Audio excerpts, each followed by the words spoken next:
Paco Escobar es profesor titular de literatura en la Universidad de Sevilla desde hace unos pocos de años y también es autor de importantes y numerosas publicaciones científicas y divulgativas, no solo en el área específica suya de su formación inicial, sino también en el mundo de la guitarra, en el mundo de la música, que hay que añadir además una producción discográfica, artística, original, valiente, contemporánea, pero a la vez mirando a la tradición, como este último trabajo, Tamiris, que acaba de publicar hace unos días, que fue el otro día recomendado en El País como una de las 6 obras contemporáneas más interesantes que se ofrecen en el flamenco y donde colaboran desde, si no me equivoco, tú me corriges, Rocío Márquez, Ezequiel Benítez, Inés Bacán, Esperanza Fernández,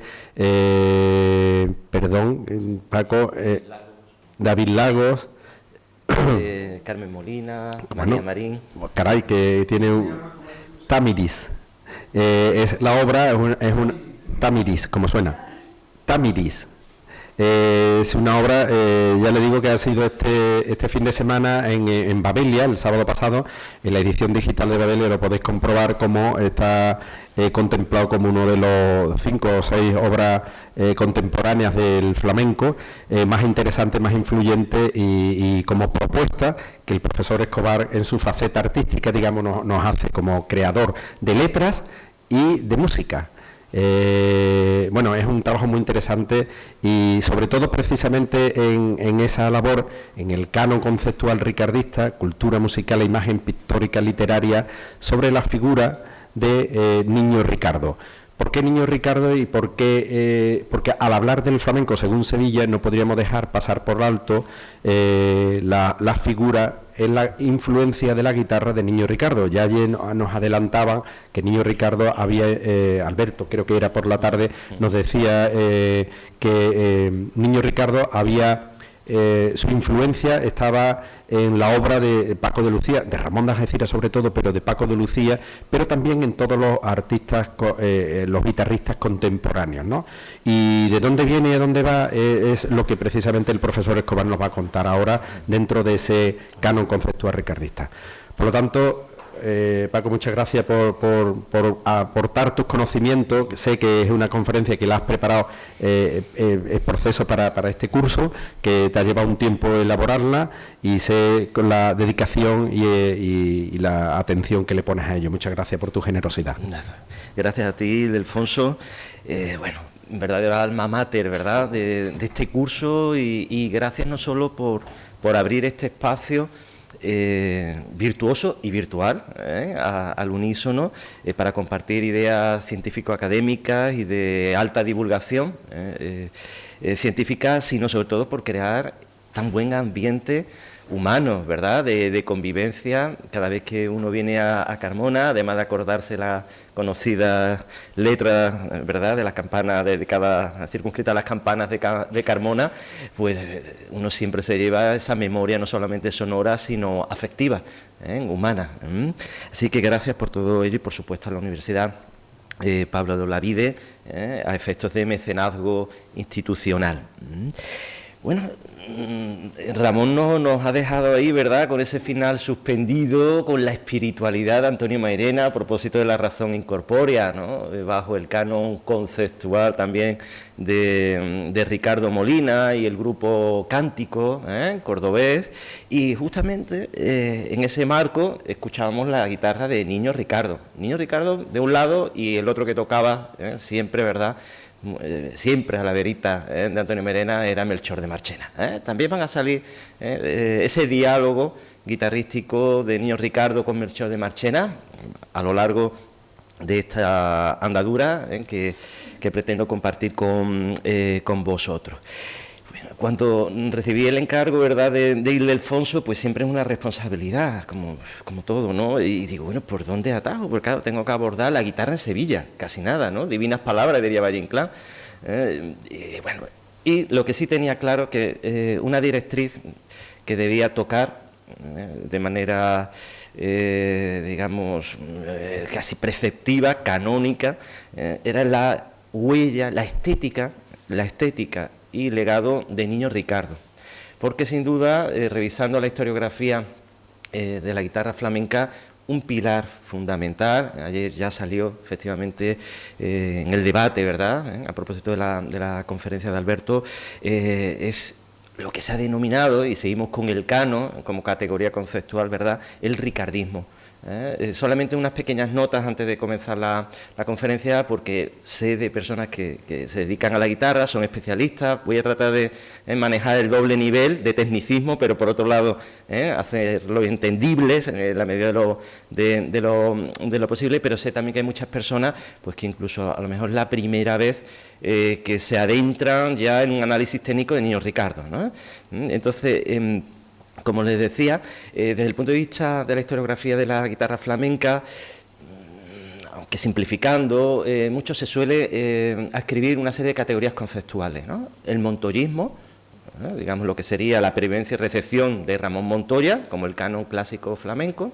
Otro gran legado es el legado de Niño Ricardo, por tanto, ricardismo. Seguimos con los ismos, ¿verdad? También el sabiquismo, porque ahora van a entender, por ejemplo, ayer ya salía en el debate de la conferencia de Alberto, Paco de Lucía, gran estandarte adalid, ¿verdad?, de la guitarra flamenca contemporánea.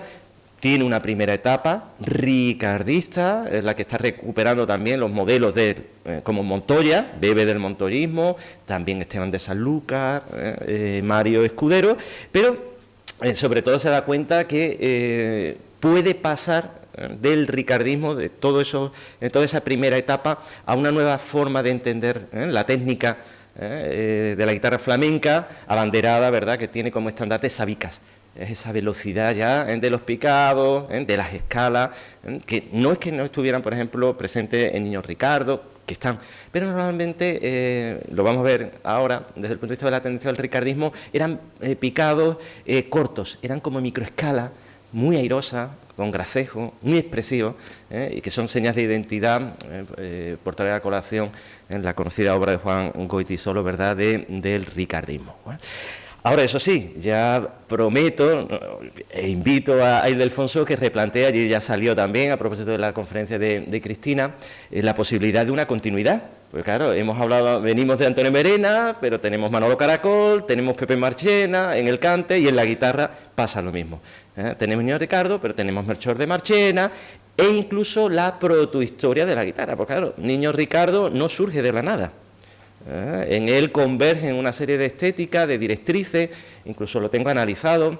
Algún día a ver si termino esa historia de la guitarra flamenca que voy preparando ahora en la hora, ¿verdad?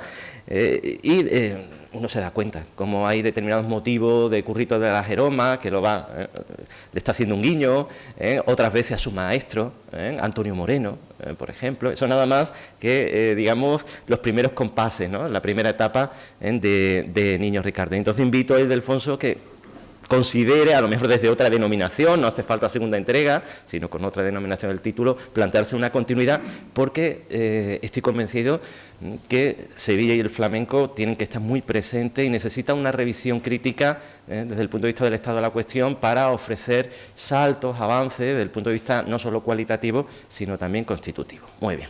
Dicho esto, ya llevaba bastantes años y con el estudio como saben, toda la vida con la guitarra flamenca, pero especialmente con la estética de Niño Ricardo, haciendo un símil y con un juego especular de espejo, ¿no?, respecto a lo que decía Ramón, esa pena que tenía, ¿no?, esa mala noticia de no haber conocido a Antonio Mairena, y esa buena, la distancia crítica. Yo lo hago, pero como un tema con variaciones. Por un lado, tuve la mala fortuna de no haber conocido en mi vida a Niño Ricardo, que me hubiera fascinado. Muere en el año 72 y justamente 2 años después, el año de mi nacimiento, ¿no? Pero, como empecé muy jovencito a tocar la guitarra, tuve la fortuna, y además de vivir en el polígono de San Pablo, porque mi padre eran de Triana, tenía de vecino a Juan Amador, a Turronero, pero también en la guitarra a José Cala, el poeta. Y en los últimos compases yo cogí, igual que cogí también a Eduardo de la Malena, que iba mucho también por el barrio, también en la Macarena, quedaba mucho con él, y prácticamente al unísono con mi aprendizaje en la Academia de José Galván, ¿verdad?, iba ya descubriendo, con una especie de revelación, como decía Mairena, ¿verdad?, el sabor, el aire, el gracejo, la intencionalidad de Niño Ricardo. De hecho, sin ir más lejos, el recital que ayer escuchamos de Castulo con Antonio Carrión, al margen de ese homenaje que le hacía, ¿verdad?, esos guiños al calor de mis recuerdos de Antonio Merena, Castulo, también Antonio Carrión iba haciendo, por ejemplo, en La Segrilla hizo una falseta con equísono de nostalgia flamenca. Y eso se lo escuchaba yo a Eduardo de la Malena y a José Cala del Poeta, la misma falseta. Ese es el legado, son pruebas fehacientes de ese legado, ¿no?, de ese canon ricardista, que prácticamente por ahí voy a ir terminando la conferencia, llegado el momento, dejándole con esas ventanas para una continuidad en el futuro. O sin ir más lejos también, hablamos antes de Melchor de Marchena, gran amigo de Niño Ricardo, y lo vamos a escuchar ahora en un dúo, en un par de temas por bulerías, con aires también de las bulerías a cupletá. También Antonio Carrión ayer estaba haciendo falsetas de Melchor de Marchena y también de Enrique de Melchor. No solamente inmerso en esa tradición del toque de su padre, sino también con falseta de Niño Ricardo, ¿no? Pues sirva este botón de muestra para justificar el objeto de estudio y podemos hablar un poco en diálogo con el concepto, ¿verdad?, que ha implementado Ramón a propósito de Antonio Merena, un canon conceptual.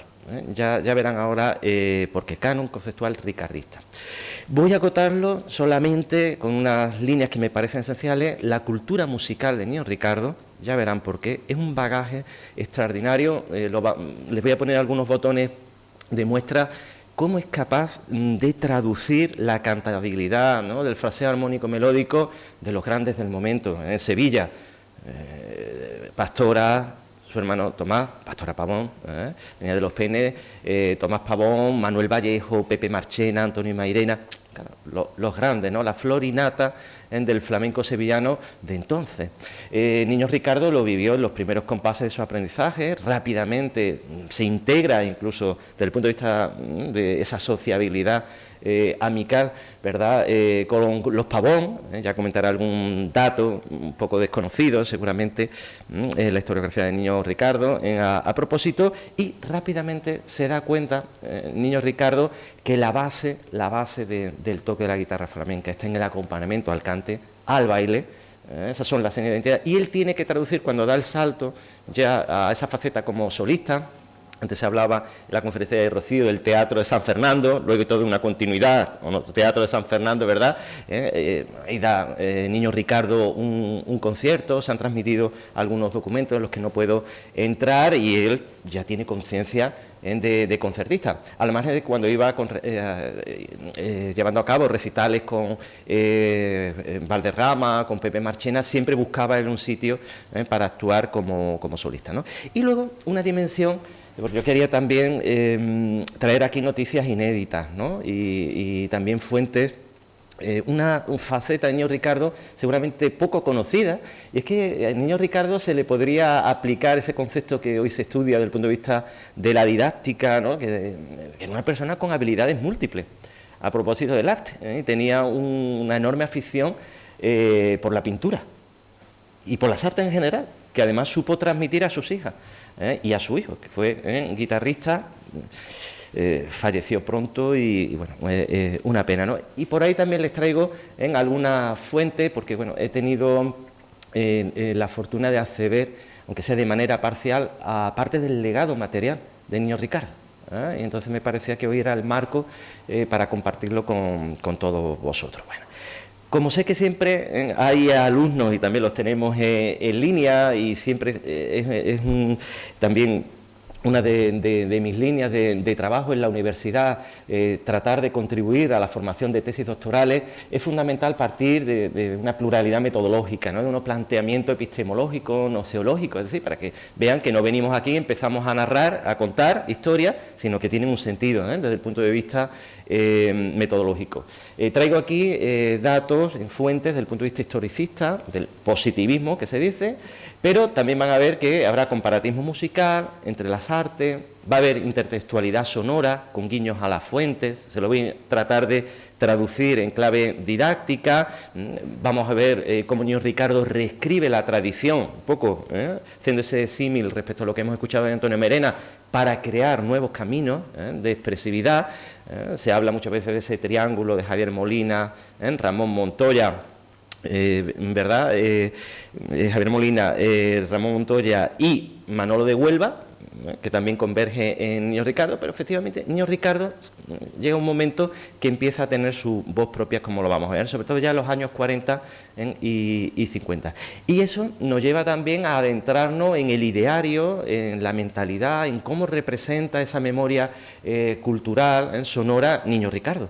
Es verdad que a diferencia de Antonio Merena, por ejemplo, no se propuso crear, digamos, en términos conceptuales una poética musical, Niño Ricardo, pero sí se colige de las numerosas entrevistas, algunas se las voy a proyectar, de las que yo sepa no se han abordado, y en cierta medida podemos extraer de ahí una poética. Luego, como les comentaba, tuve la fortuna de encontrarme con ricardistas de esa altura, ¿verdad? Por el camino. Yo les preguntaba, incluyendo a otro que es un poco conocido, y tuve la fortuna también que me diera clases en los últimos compases cuando se mudó a Sevilla, que fue Mario Escudero. Mario Escudero tocaba muy bien el repertorio de Niño Ricardo, y eso lo conoce poca gente. Mario me puso falsetas de Montoya y me puso también de Niño Ricardo, e incluso lo grabó. Y es una faceta de Mario también poco conocida. Bueno, pues de ahí también se puede extraer una serie de ideas. Por supuesto, análisis musical, lo voy a hacer de la manera más didáctica, aspectos vinculados a una retórica musical, podemos hablar en términos incluso de una neorretórica musical, y aspectos que van más allá de la música. Es decir, podemos analizarlo desde el punto de vista metodológico, con la teoría de los polisistemas, la semiología musical, no solamente estudiar la obra ricardiana en sí, sino el sentido que tienen los títulos, qué supone Sevilla para Niño Ricardo, e incluso desde el punto de vista de la interpretación, a efectos de hermenéutica o de la recepción y percepción de su propia obra musical.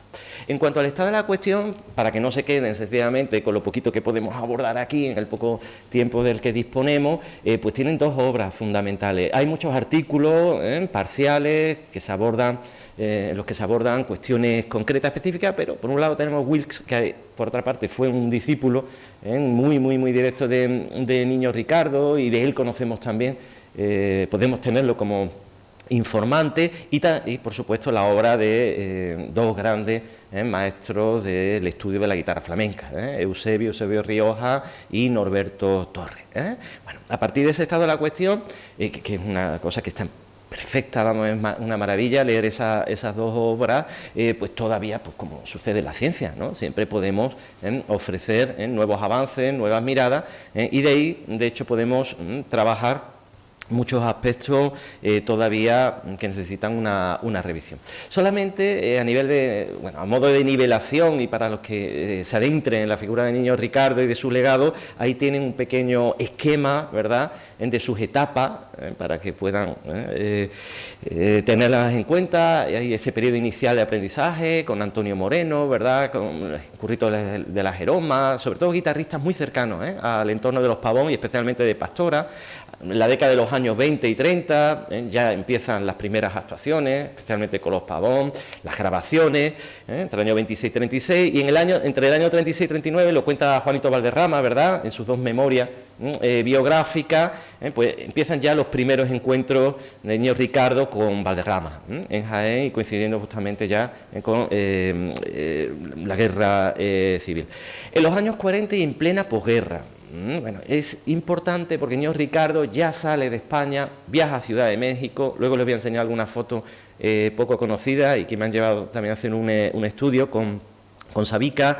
Empieza también sus incursiones en el cine de aire flamenco, ya verán luego, incluso tengo ahí unas fotos con Manolo Caracol, que fueron esas fotos las que se le enviaron a Niño Ricardo, para que las tuviera como recuerdo del rodaje, y se las traigo ahí para compartirlo con vosotros. Los años 50 ya, efectivamente, ahí están ya las señas de identidad de Niño Ricardo, y que luego va a alegar, incluso lo que podemos hablar no solamente de un canon ricardista, sino de una escuela sevillana del toque.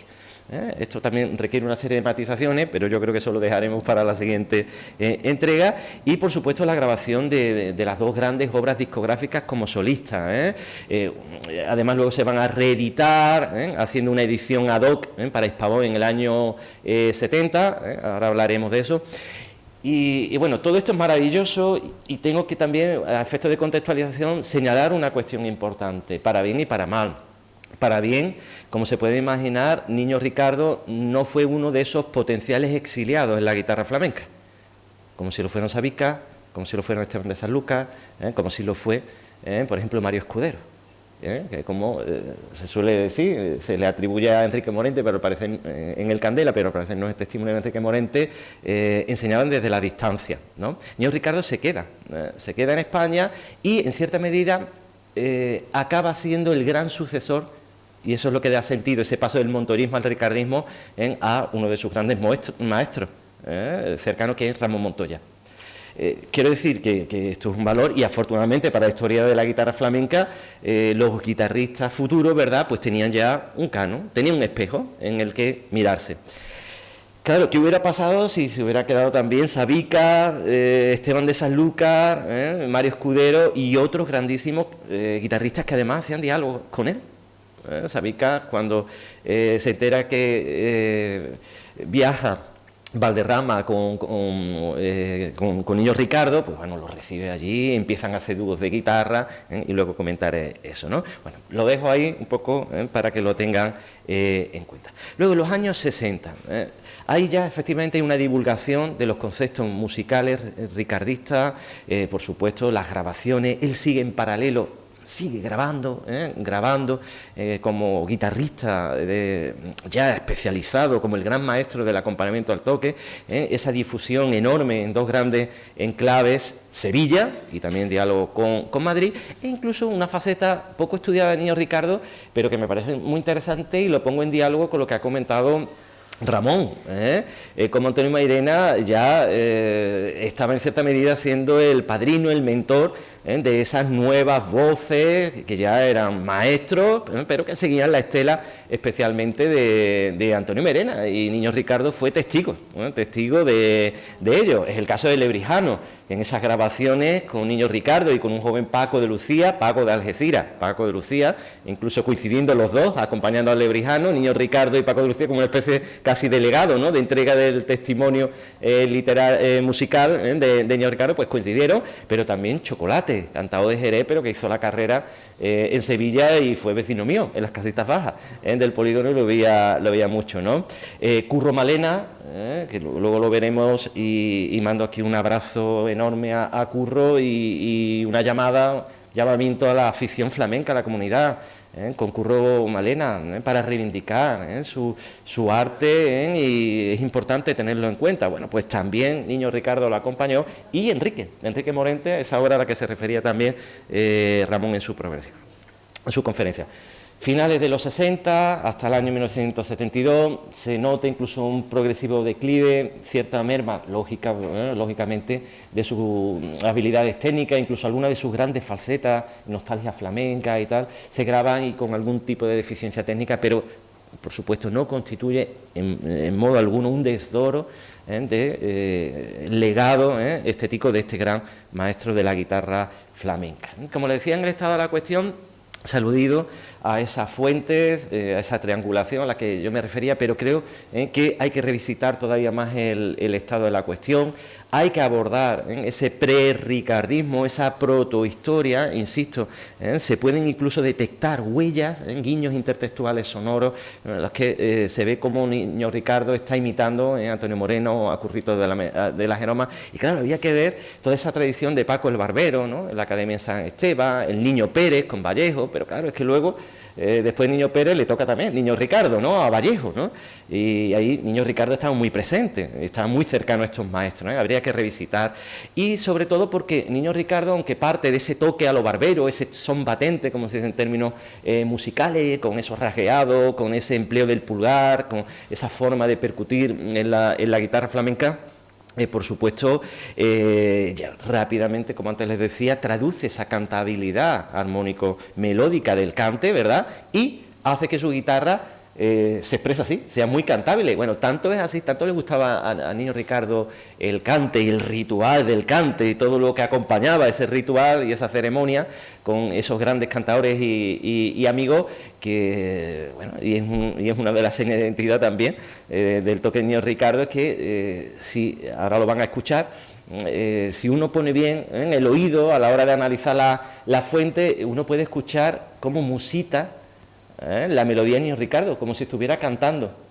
En cierta medida es como si su guitarra acompañara su voz al tiempo que está acompañando, ¿no? Realmente es interesante para ver cómo integraba el cante y cómo trataba de traducirlo desde el punto de vista técnico, ¿no? Bueno, vamos a escuchar estos primeros compases de Niño Ricardo, ¿verdad?, con los grandes maestros del cante sevillano, solamente pequeños cortes, a modo de microanálisis, para que se hagan una idea. Me perdonan los grandes aficionados y profesionales si ya conocen estos archivos fonográficos, pero creo que habrá personas que incluso sea la primera vez que lo escuchen, ¿no? Vamos a escucharlo por granaína.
Mayor característica, que también, por cierto, la hemos escuchado en las grabaciones, ¿verdad?, la conferencia.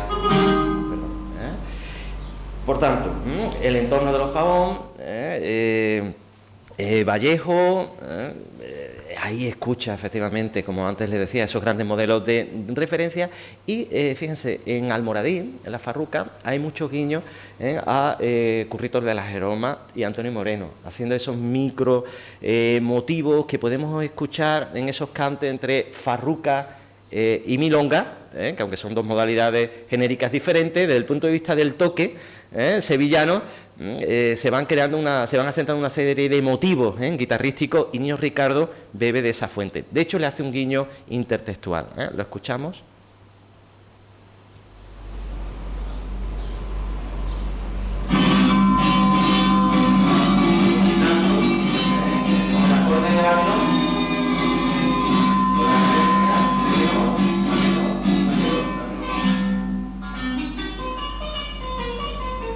Motivos de exposiciones de la época que van a compartir también con los guitarristas de la época, por ejemplo, Sabica, con el trémolo, con esa cantabilidad. Sol, do mayor, el martillo doble, característico de la época. Esas microescalas muy cantables. Resolución al pulgar. Este motivo lo hacía Antonio Moreno y Curritos de la Jeroma, y le está haciendo un guiño, Niño Ricardo. Bueno, para que vean un poco la proximidad, ¿no?, y la cercanía de Niño Ricardo con estas figuras del cante, más allá propiamente del arte, está ese espacio, ese marco de sociabilidad. Y por ejemplo, Niño Ricardo y su esposa Dolores, he encontrado documentos, ese legado, ¿verdad?, de material Niño Ricardo, fueron padrinos de la boda de Pastora y Pinto, en la Basílica de la Macarena. Y ahora vamos a escuchar brevemente con La Niña de los Peines, la cartagenera. Perdón. Esto ya es pura polifonía contrapuntística. Pensarlo también, ¿no? Si menor, do mayor, sol mayor, sostenido mayor, trémolo en si menor, entroncando con rama montoya, lo dejo grabado. Es verdad que también lo hacía el Perico del Lunar Padre. Un tema con variaciones, resolución con el arpegio, de los peines, aleando.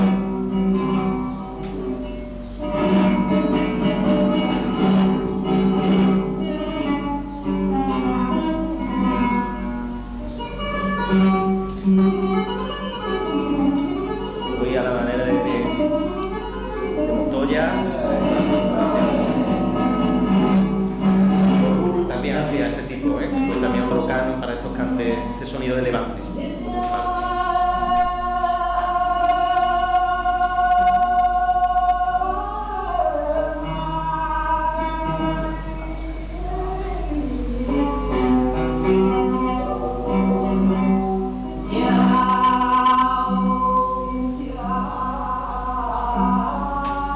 Ese cómo acompaña la precisión ya de Nino Ricardo. Y cómo deja respirar el cante. Lo dejamos ahí. Un cante, además, que los peines le hace un guiño a Chacón. Bueno, lo podemos entrar ahí.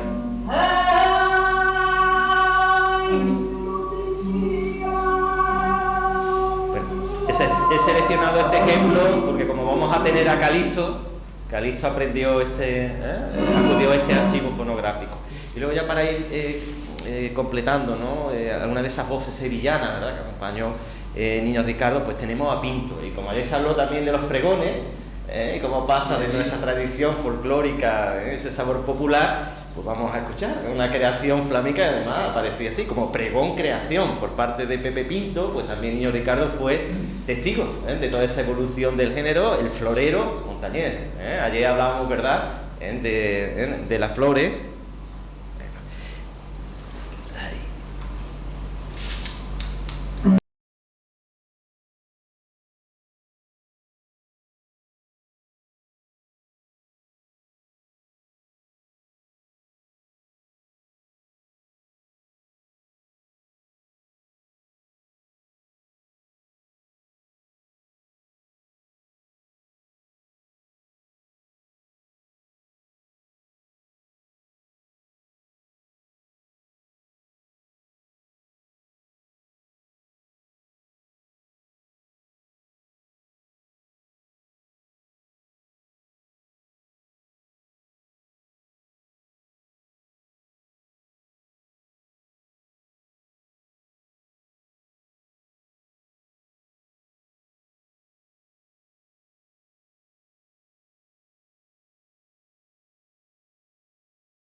Zapúa, también es característica de esos modelos precedentes, no solamente de Montoya, está también Antonio Moreno, Curritos de la Jeroma. Muy bien, seguimos avanzando. Ahí está. Bien, a efectos desde el punto de vista de la organología y de las guitarras, ¿no? Mucho podríamos hablar, pero solamente una pequeña muestra. Y bueno, sintió predilección Niño Ricardo por las guitarras de los hermanos Conde y de Esteso, y comparto con vosotros esta fotografía inédita que además presenta esta nota autógrafa de Niño Ricardo, es acompañado de los conductores de guitarra, hermanos Conde, sobrino de Esteso, y dice: esta tengo gran interés en que salga, ¿no?, a la pública. Bueno, y esto es interesante porque Niño Ricardo fue construyendo, igual que en el caso de Antonio Moreno lo hemos visto antes, su imagen, su carrera profesional. Lo van a comprobar dentro de nada por varias cuestiones y documentos que él mismo preparó.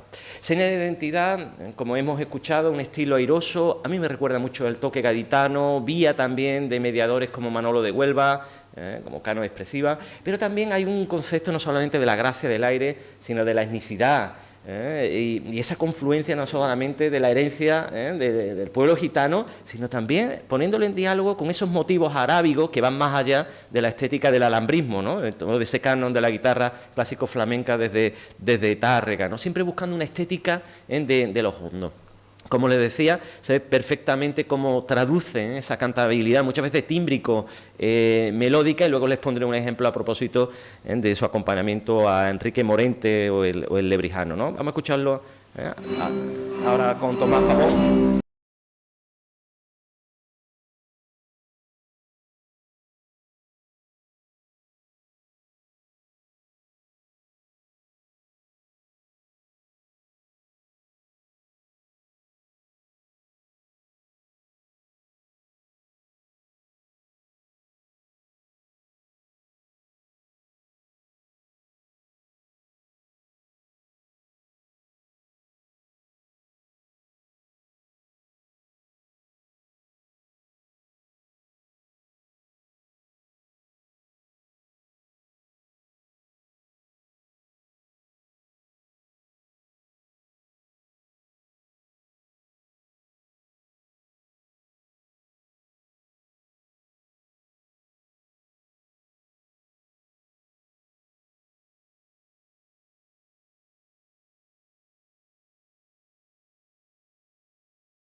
Métrica dominante, pues si vemos mayor el acorde y la mayor modal.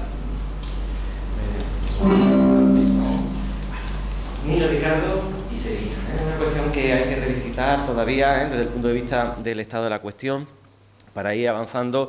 No les voy a poner todos los audios, pero los dejo ahí para que, si luego en el debate desean que volvamos sobre algún aspecto o archivo fonográfico concreto, pero sencillamente revisitando en su discografía los archivos fonográficos vemos esos guiños, ese concepto de sevillanía, los documentos que he estado consultando, luego daré algunas notas sobre su epistolario. Está Sevilla muy presente en todas las costumbres. Fíjense, por ejemplo, esa serenata, efecto de caracterización genérica, el recuerdo a Sevilla, que entronca también con toda esa tradición de escordatura en re, que arranca desde Tárrega, que luego van a seguir Montoya, Borrul y otros, no se los voy a poner. Por supuesto, aspectos que tienen que ver desde la partida de nacimiento, en todo eso hay que verlo, pero me interesa avanzar más en ese retrato y autorretrato que el propio Niño Ricardo hizo de sí mismo y que se ve no solamente en su toque, cómo fue construyendo sus señas de identidad, sino desde el punto de vista de otras facetas artísticas, y esto no lo quería descuidar y compartirlo. No sé si lo sabían, pero era un grandísimo aficionado a la pintura. Ahí lo tiene y me encanta ese juego casi de estructura china o de Mins en Abim, ¿no? Casi una especie de guiño velasqueano, ¿no? El autor retratándose, pero con la obra de arte, ¿no? Construyendo la obra de arte sobre su retrato y pide que le hagan una fotografía, ¿no? Todos sabemos que muchas veces los guitarristas tenemos que mirarnos en el espejo por la digitación en las manos, ¿no? Sobre todo cuando componemos algo, tú sientes si los saltos a nivel de digitación tiene una lógica y te resulta cómodo, pero como ven también esta personalidad de Niño Ricardo, esta fotografía autógrafa y con esa anotación, el año 52, pues tiene también su interés, ¿no? El espejo, ese sería el motivo fundamental para estudiarlo, ¿no? Tan importante la danza, también en la guitarra. Esto es muy interesante ver esa construcción de las señas de identidad a partir del arquetipo del narcisismo del artista, lo decía también Ramón a propósito de Antonio Mairena, ¿no? Niño Ricardo construyó, fíjense, su propia imagen, incluso él hizo autorretrato, ese es un dibujo suyo que me interesa mucho a nivel emocional, ¿no? Lo que expresa. El toque de Niño Ricardo era muy expresivo, con muchos matices. Bueno, pues también a través de la pintura podemos ver algunos rasgos que se pueden también identificar en su estética musical. Este es un retrato que le hizo y con la firma autógrafa a una de sus hijas, a Concepción, con Chirri, como la llama en sus cartas, y a mí especialmente esta estampa me sorprendió, con la firma de Niño Ricardo, porque realmente es un cuadro que yo creo que tiene un valor estético. Ya estamos hablando de una persona, en fin, que más allá de la afición a la pintura, ya fue adiestrándose, por lo menos a nivel técnico, para expresar, ¿no?, ese movimiento estático, y permítanme el oxímoron, ¿no? Lo voy a poner aquí, a ver si pasa. Pues si queréis lo apagamos. Bien, como les decía, Niño Ricardo se miró y remiró en el espejo, y no solamente en artístico, y él mismo hizo circular una serie de fotografías como esta, que estaba en su legado, y que efectivamente Niño Ricardo cuidaba mucho los trajes, fíjense la pulsera que lleva, la pose, y esta es una de las imágenes que él hizo circular en los últimos compases de vida, y que, bueno, sirvió como estampa imagen, ¿verdad?, de la monografía que antes aludía, realizada por mis queridos, ¿verdad?, amigos Eusebio y Norberto. Aquí está. A ver si me deja pasar, ahí está. Fíjense cómo a partir de ahí, de esa fotografía que él legitimó e hizo circular, pues el estudio de estilo, ¿no?, de Fuente, por ejemplo, las partituras de guitarra, ¿no?, la colección de seguirilla, de falseta, de Kliman. Esta es otra de las imágenes que él hizo circular, lo tenemos, por ejemplo, en la obra de Fauché, ¿no?, de María Luisa Benito, la guitarra del Niño Ricardo, ¿verdad?, para que vean un poco de dónde sale, de dónde sale todo el estado de la cuestión. E incluso cuando el Niño Ricardo fallece en el año 72, se hace un homenaje, ¿verdad?, al Niño Ricardo, y nada, casi nada, La Flor y Nata, Paco de Lucía, Serranito, Sabica, bueno, pues ahí lo tienes, José María Pardo, Ramón de Algeciras. Bueno, pues esta obra discográfica ya constituye un canon. Ya hay como una reivindicación, no solamente es un homenaje al maestro, no solamente es interpretar obras del maestro, luego veremos dónde ponen el foco, el encuadre, ¿verdad?, la mirada a estos grandes del maestro, sino ahí vemos ya cómo sus amigos y discípulos captan la esencia de lo que podemos denominar que es el ricardismo, ¿no? Incluso ya un Paco de Lucía o Sabicas, que tenían sus señas de identidad, realmente centran su mirada en la elección de repertorio en modelos, paradigmas verdaderamente esenciales en la estética musical de Niño Ricardo. Bueno, para que vean un poco, una dimensión más desconocida de Niño Ricardo, cómo cuidaba también su imagen profesional.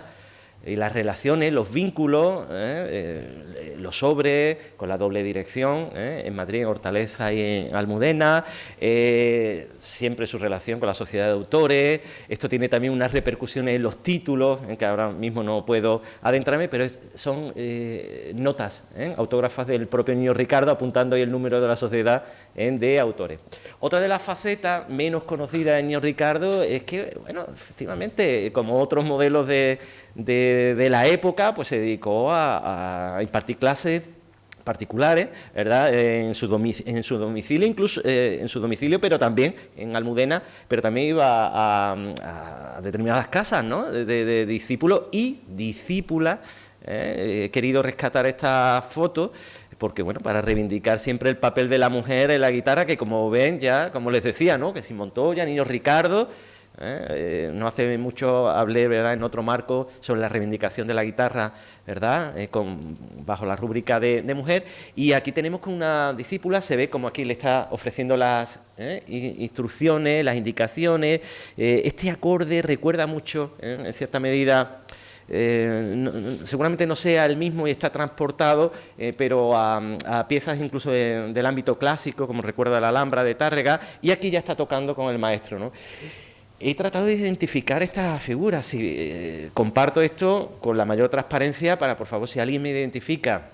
Creo todo apunta, lo que pasa es que estoy tratando de buscar más fotografías, que seguramente fuera Enriqueta Velázquez, que fue la discípula más aventajada de Niño Ricardo. Pero claro, como no hay nada escrito sobre eso, ahí lo dejo para que lo tengan en consideración. Fuente hemerográfica poco conocida.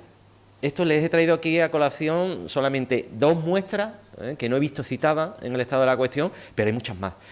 Y de ahí he podido extraer ya esa evolución de la poética musical, ¿no?, ricardiana, que él fue concibiendo, porque de sus entrevistas él ya ahí ya se colige, ¿verdad?, cómo va construyendo, cuáles son los maestros, los modelos, qué géneros le gusta más, la segrilla, la soleá, la bulería con el aire airoso de Manolo de Huelva, etcétera, etcétera. Ahí tienen un par de muestras.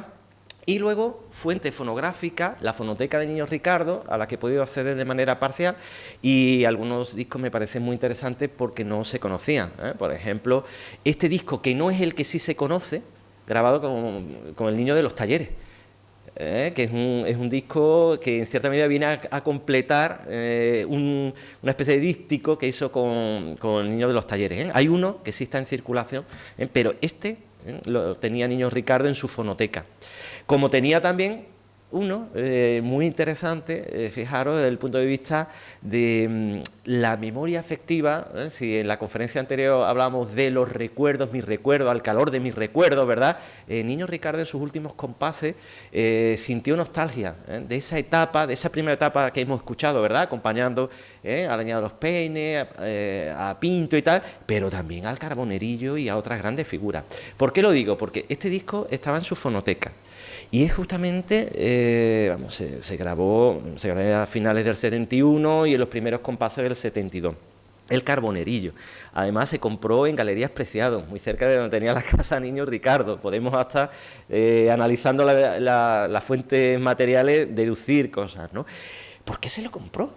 ¿Por qué se lo compró? ¿O Niño Ricardo o sus hijas o tal? Bueno, pues efectivamente el Carbonerillo, ¿no? Había compartido tantas vivencias y Niño Ricardo a buen seguro sentía nostalgia, recordando, repasando sus memorias en esos compases en los que ya estaba retirado del mundo de los escenarios. ¿Y por qué? Bueno, porque era una edición remasterizada. Era escuchar el Carbonerillo en cierta medida actualizado, ¿no? Entonces yo creo que tiene un valor interesante. No les puedo poner ahí a Niño Ricardo con el Carbonerillo para escuchar ese archivo sonoro, uno, ¿no?, de los que pudo tener esa memoria afectiva, sonora, ¿no?, Niño Ricardo. Bueno, y como les comentaba, fruto de toda esa sevillanía, ¿no?, en el flamenco no solamente se circunscribe al cante, sino, como antes les apuntaba, Melchor de Marchena, y así entramos en juego con lo que han escuchado a propósito de Ramón, ¿no?, y ayer, en el concierto que escuchamos en vivo y en directo, y es que hizo Niño Ricardo dúos de guitarra, un género que se practicaba mucho. Él mismo lo hizo con Sabica. Ahora vamos a ver un ejemplo con unas fotografías inéditas que le enviaron a Niño Ricardo, y son justamente, esas son las fuentes materiales que me he servido. También hizo Sabica dúo con, por ejemplo, Mario Escudero, que además eran compadres y tenían ahí unos lazos, etcétera, etcétera. Bueno, pues también lo hizo Niño Ricardo con Melchor de Marchena. Ahí tienen dos muestras maravillosas, no se lo pongo, y me da mucha penita, pero hay que avanzar y me gustaría desplegar para luego pasar al intercambio de perspectivas, los aires de Triana. Esto es muy interesante, cómo Niño Ricardo alude a esa categoría conceptual. También lo hace Esteban de Sanlúcar y Sabica, ¿no?, los aires, el sabor. Es decir, lo que es rescatar la esencia, lo que supone, ¿verdad?, traducir ese paisaje sonoro de Triana y llevarlo a la guitarra. Hay una cantabilidad ahí muy interesante, ese dúo que hace contrapuntístico con Melchor de Marchena, muchas veces trabajando intervalos, ¿no?, de quinta, de sexta, creando efectos contrapuntísticos. Y bulería sobre los motivos de los piconeros, esa confluencia, ¿verdad?, entre el flamenco, la copla, como hicieron también Sabica, como hicieron Mario Escudero y otros grandes artistas. Sobre todo se tiende al sistema tonal menor, es decir, transmitir cierta tristeza con la posibilidad de pasar al correlato mayor, al sistema mayor. Por ejemplo, para que puedan enlazar esto que estoy diciendo con lo que han escuchado en la conferencia anterior, cuando dijo Ramón, ¿no?, y ahora pasa al modo mayor. Y escuchábamos, ¿verdad?, ese cambio de color de Antonio Merena en la bulería, que parecía que se hacía más alegre, ¿no? Bueno, ese es el sistema tonal mayor. El sistema tonal menor es cuando se trata de transmitir justamente un efecto contrario, ¿no?, de tristeza. Bueno, pues ahí lo encontramos como un tema con variaciones. Sigo adelante y esta foto es inédita, fijaros, de Niño Ricardo en su estancia ¿verdad? Con Sabica, ahí lo tienen, enrolado, ¿verdad?, en ese viaje con Valderrama, en el que Valderrama ya tenía ahí en cierne El emigrante. No les puedo contar toda la película, lo cuenta muy bien en 2 versiones el propio Valderrama en sus memorias, pero estas fotografías son inéditas y se las mandaron a Niño Ricardo. Y fíjense que interesante, incluso en la foto anterior pueden ver la pintura, ¿no?, de sabor mexicano, ¿no?, costumbrista de la época. Estas son fotos también de esa época en las que se creaba un decorado escénico, ¿verdad?, ad hoc, trabajando ese concepto de teatro, y es muy interesante cuando ya empiezan a trabajar a servirse de ese tipo de atrecho especial, e incluso con ese sombrero, ¿no?, que va a ser también un rasgo distintivo de Valderrama. Él mismo lo cuenta, pues aparece aquí. Y esa es una fotografía inédita, como ven, con notas del propio Niño Ricardo. No les puedo poner ahí ese sonido con Valderrama, pero bueno, se lo paso aquí, aquí, a ver si me deja. Ahí lo tiene. Bueno, es interesante en esa forja del emigrante qué fuentes pudo haber tenido Niño Ricardo para constituir esa cadencia andaluza. No puedo entrar, pero esa es una línea muy importante, me parece, para revisitar el canon estético de Niño Ricardo, que es la identificación de fuentes, más allá de la guitarra flamenca. Esta es una de ellas, a propósito de la leyenda del beso, en una especie de cadencia que hay, estructura armónico-métrica, que a buen seguro Niño Ricardo pudo tener en mente. Otra de las líneas de indagación para revisitar el canon de Niño Ricardo tiene que ver con las cartas. He podido localizar muy pocas en ese legado en parcial, pero deben circular más cartas, y la verdad que son muy interesantes, al margen de rasgos incluso fonéticos que eran maravillosos. Las cartas de Niño Ricardo, como buena tradición, eso se remonta hasta en el siglo de oro, se puede detectar rasgos de seseo. El seseo sevillano, maravilloso.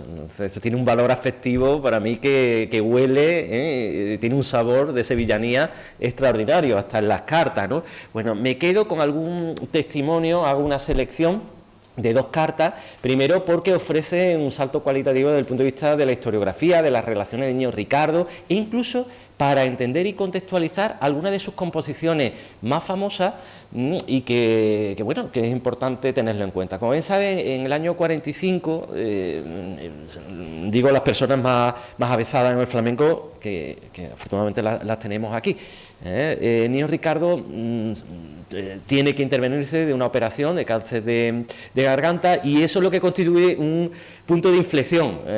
Las grabaciones, cuando uno escucha a Niño Ricardo antes, tiene otro tipo de voz cuando jalea, porque jaleaba mucho, ¿verdad? Pero a partir de ese año en las grabaciones se le escucha una voz muy ronca. Él dice en sus cartas bronca, se me ha quedado una voz muy bronca. Bueno, hay una carta autógrafa especialmente dirigida a su esposa, redactada en Toledo el 10 de diciembre de 1945, cuando estaba viajando con Juan Valderrama, y además escribe justamente con el papel de carta que tenía Juan Valderrama, que también era un artista, como bien sabéis, de los negocios, como Pepe Marchena, pues tenía su tipo de carta, ¿no? Y decía así: Compañía de Arte Español Juanito Valderrama, empresa, Cuenca de Torre, organización y gerencia exclusiva Andivia, que era el representante, ¿verdad?, y el que viaja con ellos a Ciudad de México. Y esta es una foto justamente de esa gira. Ahí tienen a Juan Valderrama, ¿verdad?, con... Ay, perdón, y ese sí, se lo voy a poner, aunque vayamos mal de tiempo, porque esta carta hay que conectarla con una de sus composiciones. Ahí van a escuchar la voz ya ronca, seguramente bronca, de las primeras grabaciones que hizo Niño Ricardo una vez que fue intervenido, quirúrgicamente. Lo intervino el cirujano Rafael Tapias, y esto es lo que explica esas variaciones por bulería, esos aires gaditanos y esa dedicatoria que ahora sí me gustaría que escucharan. Y ahí toca Niño Ricardo a una velocidad por bulería vertiginosa, con una expresividad, es como unas ganas, un estado emocional, ¿no?, de dedicarle esa pieza a ese cirujano, que además aparece en esa carta. Le comenta además los entresijos de cómo Niño Ricardo estaba deseando terminar la gira para llegar a Sevilla, recibir los resultados de la autopsia, lo cuenta y lo narra. Cómo fue su encuentro con Rafael Tapia, cómo le dio la mano Rafael Tapia diciendo enhorabuena, no se ha encontrado nada, todo bien. Y bueno, eso era como una especie de resurgir, ¿no? de revivir, de volver otra vez a la vida. Bueno, en ese marco contextual, más allá de algunas anécdotas, la mujer le pide mazapanes para su hijo, para sus hijos, ¿no? Niño Ricardo, siempre preocupado por la imagen, dice que en cuanto llegue se va a ocupar, ¿no? de que su hijo esté bien vestido, tal. Fíjense el arranque contextual de esta pieza que se contextualiza en ese marco, ¿no? Ese marco que he señalado. Ay, no, a ver si sale. Dedicado al gran cirujano Rafael Tapia.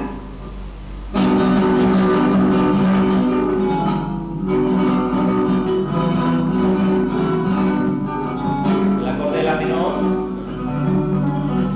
es un tipo de técnica que utilizaba con pulgar, con índice, con Ricardo. Esta es una de las características que él también supo transmitir, ¿no? En la escuela sevillana, que es la recursividad. Una serie de técnicas la iban traduciendo a partir de determinados motivos e incluso distintos ritmos. También característico con los arpegios, haciendo microescalas, digamos. Con la cadencia andaluza para rematar. También de frase armónico melódico que recuerda mucho a Manuel de Huelva, pero que también podemos identificar en Esteban de Sanlúcar, por ejemplo, en esa grabación de los cuplés por bulería, acompañando a Antonio Merena, hace una falseta muy similar, que luego incluso con el tiempo va a imitar Paco de Lucía, ¿no? Ahí se ve perfectamente ese canon del ricardismo. Ahí va, ahí está. Otra de las fuentes maravillosas que me parece que hay que tener en cuenta, y solamente por los vínculos que tuvo Niño Ricardo, es con el sevillano. Con el sevillano. Este disco lo tenía también la fonoteca Niño Ricardo, y sobre todo para que vean un poco esa continuidad del canon, fíjense quién le acompaña aquí en la grabación, Paco de Algeciras, exactamente, Paco de Lucía, de tal manera que hay que presuponer, hay que imaginar a Niño Ricardo escuchando a su amigo en el sevillano, ahora ya acompañando al que iba a ser uno de sus grandes sucesores, ¿no? En el canon ricardista, que por cierto, efectivamente ahí Paco de Lucía se nota, le hace unos guiños a Niño Ricardo, incluso toca algunas de las falsetas a las claras, interpretando, pero ya se le notaba el virtuosismo técnico, ¿no? ¿Por qué traigo a colación este documento? Bueno, porque hay otra carta muy interesante en la que, justamente de la misma fecha, que le pide Niño Ricardo a su esposa Dolores, que ayude, es un matiz muy bonito también, como retrato humano de Niño Ricardo, en ese marco amical, que ayude a uno de sus grandes amigos, que es Mazaco de Corea, que ha salido en este curso. Era un gran amigo, hicieron gira en esa fórmula de Bedrine, de la ópera, e incluso tenemos, de la ópera flamenca, tenemos algunas de esas grabaciones, fruto, ¿no? de esa vivencia estética y amical. Bueno, y ¿por qué? Claro, si lo tuviéramos, al parecer, Mazaco le pidió a Niño Ricardo, ya estaba enfermo, de hecho moriría 4 años después de una cirrosis hepática, como le pasó también a Niño Ricardo, y le pidió que, hombre, a ver si podían organizarle algún tipo de homenaje, porque económicamente se encontraba en una situación verdaderamente grave, y que para ello recurriese a la mediación del sevillano.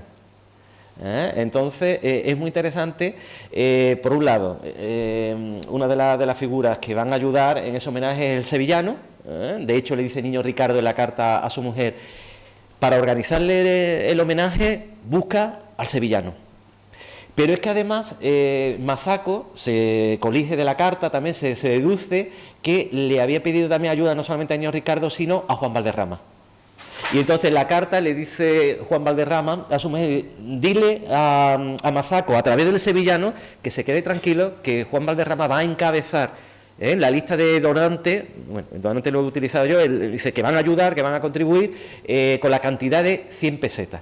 eso dice, ¿no? Entonces, es un detalle muy interesante, más allá de la memoria sonora, esa memoria afectiva, esa ayuda, ese marco de solidaridad que da también un retrato humano de Niño Ricardo. No les puedo poner eso porque no hay tiempo. Bueno, porque prefiero adentrarme, aunque solamente en bosquejar otra de las facetas del Niño Ricardo para entender, y ya lo apunté al inicio en ese pórtico de entrada, que tiene que ver con sus incursiones cinematográficas, ¿no? Hay que tenerlo en cuenta, artistas como Angelillo, como Pepe Marchena, Manolo Caracol, y también los guitarristas como Niño Ricardo, Esteban de Sanlúcar y otros, no se puede entender sin ese marco, ¿no?, de las incursiones cinematográficas. Es verdad que ahí adoptan una actitud muy estática, pero luego sabemos que en el cine te obligan, tenemos versiones, por ejemplo, de Angelillo cantando una milonga, y uno lo escuchó en el disco, ve incluso algunas de las fotos y tal, de una manera estática, pero luego lo vemos en el cine actuando, moviéndose, ¿no? Bueno, pues todas esas experiencias en el cine también las vivió Niño Ricardo, y lo tenemos a propósito de un caballero famoso, y traigo aquí esas fotos que le enviaron, a Niño Ricardo. Esas son las fotos que estaban en su legado, con Manolo Caracol, que ha salido en la conferencia anterior. Ahí está acompañándole por soleá, hace una graneína con dominante y tónica, la soleá por supuesto en mi mayor, y bueno, es una faceta interesante. Luego no puedo adentrarme en los años 60, ¿no?, también con Antonio Molina, pero es una faceta que habría que seguir revisitando, ¿no? No puedo entrar, y sí les voy a poner, porque además lo tiene en internet, justamente en los años 40, en el año 43, en ese marco, ¿no?, de la cinematografía y tal, pues tenemos una gran pareja, e incluso con este triángulo, Niño Ricardo, Lola Flores, Manolo Caracol también, acompañante de Niño Ricardo, muy interesante, ¿no? Bueno, lo tienen ahí, y se lo he puesto ahí en YouTube, por si les apetece, luego tranquilamente, pero es maravilloso, un toque por alegría, muy de la escuela del toque sevillano, con unas alegrías, con un aire sí de Cádiz, los aires gaditanos, pero ya ahí Niño Ricardo está introduciendo una serie de motivos que le encontramos en sus composiciones ya como solista, muy a la manera, es verdad, de ese concepto de alegrías que tenía Ramón Montoya, Manolo de Huelva, pero ahí ya suena verdaderamente a Niño Ricardo. Y luego, en este otro vídeo, tienen a Niño Ricardo tocar de manera fragmentaria una de las piezas que luego los seguidores de Niño Ricardo han tocado, y que todos, bueno, sin ir más lejos, hace poco, y por reivindicar también la figura siempre femenina de la mujer, una guitarrista como Antonio Jiménez también tocaba esta pieza en concreto, que es Gitanería Arabesca, con esa escordatura en re. Bueno, pues ahí tienen una de las versiones. Bueno, esa versión que toca ahí Niño Ricardo, que eso sería otro camino estupendo de estudio, no es la que tiene grabada. Por tanto, encontramos ahí una variante redaccional, y además en vivo y en directo, y en un marco performativo, ¿verdad?, en ese archivo de Radio Televisión Española, para que vean también el proceso de evolución, el proceso de composición. Es más, ahí introduce una serie de motivos que no están en la grabación. En cambio, en la grabación introducen otros que no están ahí. Por tanto, es una línea, creo, que hay que tener en cuenta. Últimos compases, y con eso ya voy cerrando. Prácticamente antes de los compases finales, ¿verdad?, atendiendo al óbito de Niño Ricardo en el año 72, como les decía, creo que es una faceta que hay que tener en cuenta, que hay que analizar. Yo he analizado esos discos en los que Niño Ricardo acompaña tanto a Lebrijano con Paco de Lucía, en ese arco en el año 65-66, luego vuelve en el 69, Chocolate en el 66-67, y bueno, yo esperaba encontrar todos esos discos en la fonoteca de Niño Ricardo, pero solamente he encontrado todos los que grabó con Chocolate. Con Chocolate. De hecho, esto está grabado, fíjense, con acompañante de guitarra de Niño Ricardo, pero este fue el ejemplar del disco que tuvo Niño Ricardo y que le mandó Chocolate, ¿no? Por supuesto, hoy se ha aludido a los cantes antiguos del flamenco del 68, maravilloso, solamente para que vean un poco ese marco de recursividad. Cuando uno escucha a Enrique Morente en Lo mejor de tu sueño, es el toque en mi mayor con falsetas que ha ido grabando Niño Ricardo en todo ese legado, en esa seguirilla, los ojos abrió, hay falseta de composiciones suyas, como Nostalgia flamenca, la malagueña grande de Chacón, que te quise con locura, ¿no? Yo nunca negaré que te quise con locura. Ahí le hace unos guiños, incluso en el arranque, en fa sostenido mayor, se está evocando composiciones suyas como Tierra Minera, tarantas no la podemos escuchar, o por ejemplo los fandangos que le acompañan a Enrique Morente, de rabia rompí a reír, la introducción, justamente la introducción de su composición Marisma de Huelva, es decir, cuando está acompañando a Enrique Morente, eso no se suele decir, pero está repasando su memoria también, ¿no?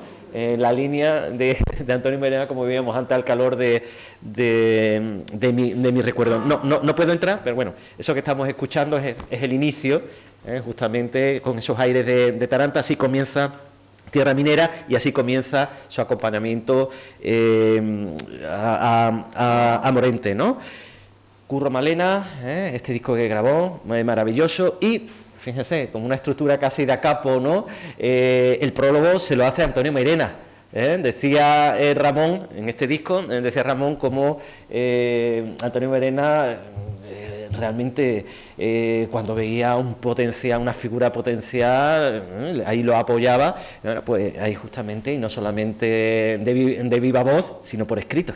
Entonces el prólogo es muy interesante, con el toque de Niño Ricardo con los vínculos con Antonio Mairena, me parece un disco verdaderamente interesante. Y ya concluyo, solamente para que vean otra fase de Niño Ricardo. Este es un disco que estaba también en el legado de Niño Ricardo, de los tres de Granada, con una dedicatoria autógrafa, porque coincidió con este grupo en París.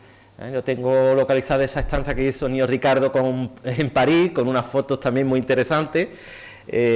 Y lo voy a dejar justamente para prácticamente aquí como el legado de un canon para lo que sería la siguiente conferencia. Esa invitación que te hago a la segunda parte, en la línea de Cristina, que es justamente como toda esa relación y otros artistas que ya no puedo ir desarrollando, y de hecho por ahí veo a Antonio, ¿no? Pues Antonio debería también estar en esa lista. Bueno, ahí tienen algunos de los más destacados, algunos de ellos incluso, como les he dicho, tuve la ocasión de coincidir. También hay otros como Manolo de Brenes, ¿no? Manolo Brenes, que también los he escuchado. Félix de Utrera, que prácticamente no solamente participa en esa antología, en esa obra votiva, ¿no?, ofrendada a Niño Ricardo, sino que es que en sus toques, en sus grabaciones, que eso sería ya un estudio, está haciendo las falsetas de Niño Ricardo, ¿no? Paco de Lucía, por seguir ese canon, no solamente en la soleá que tiene, con la que cierra Siroco, Gloria a Niño Ricardo, que es un homenaje explícito, pero evolucionando, pero hay muchos de los acordes que hace Paco de Lucía reescribiéndolos, sobre todo a partir del séptimo traste, para darle esa seña de identidad, ¿no?, en mi mayor, el modo flamenco, sino, fíjense, alguna de las piezas de Paco de Lucía habría que interpretarlo en clave ricardista ya, lo que pasa que ya reformulado, un poco lo que comentamos a profesor de Antonio Mairena, ¿no? Solo quiero caminar, el arranque, la propia escordatura, en re, está haciéndole un guiño a toda esa tradición arábiga de gitanería arabesca. De hecho, el arranque es ya la reformulación de ese legado, en cierta medida. Niño Ricardo acaba ahí y viene Paco de Lucía. E incluso, y ahí lo voy a dejar, y me hubiera gustado enlazar, pero lo dejo para la mesa, ojalá en esa mesa también podamos contar, o para la próxima, con Manolo Franco, con José Luis Postigo. Por desgracia no podemos contar con Quique Paredes, pero hablé mucho con Quique sobre la recepción de Niño Ricardo a través de una figura mediadora que bien merecería también un estudio, y lo dejamos para la siguiente ocasión, que es el maestro Osuna, que fue maestro de todos ellos, y también de una mujer, María José Domínguez, con la que también he podido conversar con ella, además incluso de ponerme alguna de las falsetas de Niño Ricardo a través del maestro Osuna. Con ese final suspendido, lo dejamos para la próxima ocasión. Muchísimas gracias.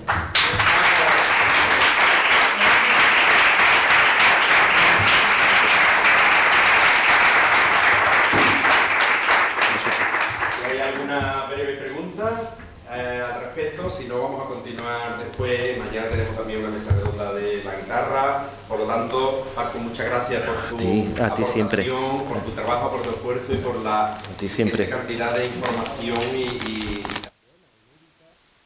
bueno, para mí y bueno, muchas gracias y enhorabuena por tu formación. Vamos.